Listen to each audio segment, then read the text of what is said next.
बिस्मिल्लाहिर्रहमानिर्रहीम। कॾहिं ॻाढ़ो घूट कॾहिं मड़ मक़ाम जो वारी संदो कोट अॾे अॾिबो केतिरो साईं मोहतरम डर साहिब ऐं साईं मोहतरम गुरमोहन खान पालारी जे लाइ हींअर ॾुखिया लफ़्ज़ था गुज़रनि निकिरनि असां वटां यकीन नथो अचे त उहो ई जान छॾे विया। साईं रसूल दर साहिब तमामु अज़ीम शख़्सियत हो। असां हिकिड़ो फेस्टिवल हो उते जॾहिं हज़रत बाकर शाह जीलानी साहिब जो मेलो हो तॾहिं असां हुनखे दावत ॾिनी, पाण आया उन फेस्टिवल में।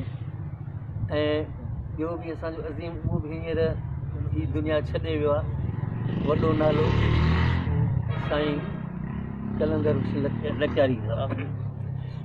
उन्हनि सां गॾु हा हैदर बख़्श लाशारी बि हो डॉक्टर, तमामु प्रेम सां असांखे पेश आया, मुहबत सां पेश आयो। छा ॻाल्हि कजे, उहे सारियूं उहे यादूं कॾहिं बि विसरण जहिड़ियूं न आहिनि। साईं रसूल दर साहिब जा किताब बि मूं पढ़िया आहिनि।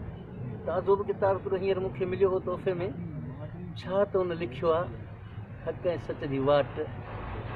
जेकॾहिं हिनखे यादि कयूं था त हींअर असांजे अखियुनि मां ॻुढ़ा ॻड़ी था पवनि। साईं दुरमोहम्मद साहिबु तमामु प्यारी शख़्सियत, कॾहिं बि कंहिंजे अॻियां न झुकियो। जॾहिं असां हिते हाई स्कूल में अंग्रेजी पढ़ंदा हुआसीं तॾहिं असां वटि ईंदो ऐं असांखे लेक्चर ॾींदो हो बाक़ाइदे क्लास में। सदा मुस्कुराहट, तमामु प्यारो नूरानी चेहरा।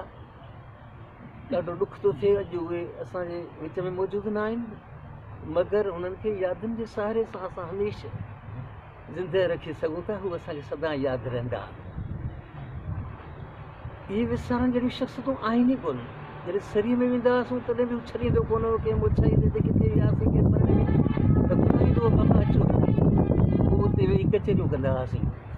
ऐं हिते बि जॾहिं ईंदा हुआ त हाणे बुला खान में त उते बि असां मिलंदा हुआसीं। ॾाढो सुठे नमूने प्यारु ॾींदो हो, मुहबत ॾींदो हो।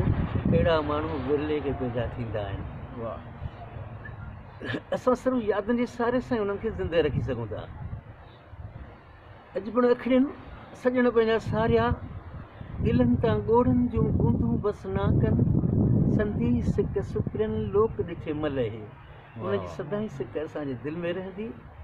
उमेद त सभई उनखे यादि रखंदा, हुननि जे लाइ तक़रीबूं थींदियूं रहंदियूं। अलाह साईं हुननि खे जन्नतुल फिरदौस में जाइ ॾे।